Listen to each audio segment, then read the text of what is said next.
A Newcastle United fan has been banned from attending matches for 2 years because of her views on trans women. Lindsay Smith was investigated by the Premier League as part of an operation meant to expose racism. Instead, the 4-month probe looked at the 34-year-old's social media where she criticised trans ideology.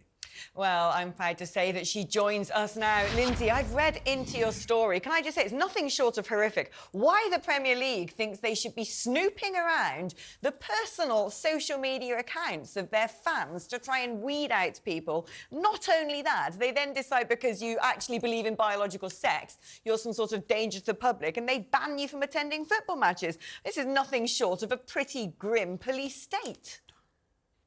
Yeah, I mean, I've found the whole thing pretty mind-blowing, if I'm honest with you. I never thought I'd find myself in the midst of this massive war that we seem to have going on gender and sex and women's spaces. But here I am. So yeah, and they called you the target. There seems to be evidence that they might have even followed you. They took pictures of the park where you used to walk your dog.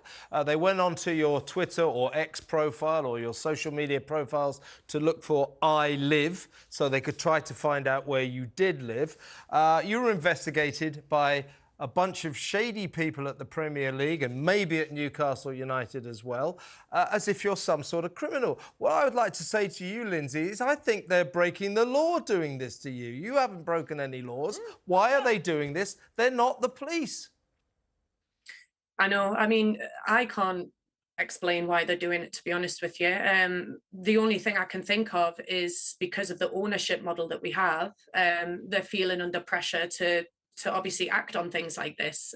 But in this case, I mean, if I was targeting people and things like that, then fair enough. But these are just my general thoughts, my opinions, and they're not perfectly polished thoughts and opinions, but that's not against the law. So. Yeah, and do you know what, frankly speaking, as a woman, I would say that football has made great strides in pushing the women's game, in trying to make the world aware that women can kick a ball, score goals and do tackles just like a man can. And then at the same time, when we have sports being targeted by people who are now saying, well, look, I've changed sex, and then they have a greater strength, a bigger biological presence, this whole debate going on about whether someone who's born biological male should be in women's changing rooms. No. Should be able to go to women's toilets? No. Should be able to compete in women's sports? No. This is a huge step backwards. To me, this is sexism rearing its ugly head.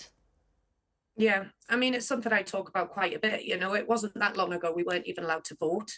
We had to fight just to get our single-sex spaces, and these people have been trying to get into our single-sex spaces ever since. This is just a new way for these predators. You know, I'm not saying they're all predators, obviously, but for us to pretend like certain people clinging on to this movement aren't doing it for their own personal agenda, I think is very naive. Like, there's the genuine people, and then there is unfortunately always going to be the bad ones, you know, and that's what we have to prepare for. My attitude is good men stay out of women's spaces, so the bad men do too. Yeah. Now, Lindsay, I know you've teamed up with the Free Speech Union with Toby Young, and you were advised, I think a friend advised you to put in one of these subject access requests. There's Toby with Lindsay there. He's a good man, Toby. And you were stunned to find out there was indeed an 11-page dossier on you, as somebody says, a Stasi-like dossier. This has got to stop, hasn't it? Now, what are Newcastle now saying? Are they saying that you're still banned until 2026? Because what exactly have you done wrong? You've delivered your opinion on biological sex, on gender ideology. There's nothing illegal about this. I mean, could you consider suing Newcastle United? Because I don't think what they've done is legal. Yeah, I mean, the legal route's definitely something I'm looking at with the Free Speech Union. We have actually put a complaint into the ICO, the Data Protection Regulator. That was sent last Friday before everything broke. So, you know, it is something we're looking at. We're also looking at taking legal action for a breach of the Equality Act based on my belief. So. I mean, it seems to me when it comes to the Premier League, it's perfectly fine to beat down on women for, frankly, just wanting to protect women, and I don't think that can be stressed enough when it comes to this debate. It's okay to beat down on the very fans who pay extortionate amounts to go to football matches that enable the Premier League to be one of the wealthiest sports in the world, and yet they don't seem to turn their attentions to, say, the owners of Newcastle United, a Saudi Arabian trust fund, and question what their views on trans rights might be. Yeah, really good point, Alex. Lindsay? Yeah, it's the hypocrisy of the whole thing, isn't it, really? They're talking about, you know, their values and everything like that. They want everyone to feel safe and included. But at the same time, when they're saying this to me, they've made me now feel unsafe, like I'm not welcome.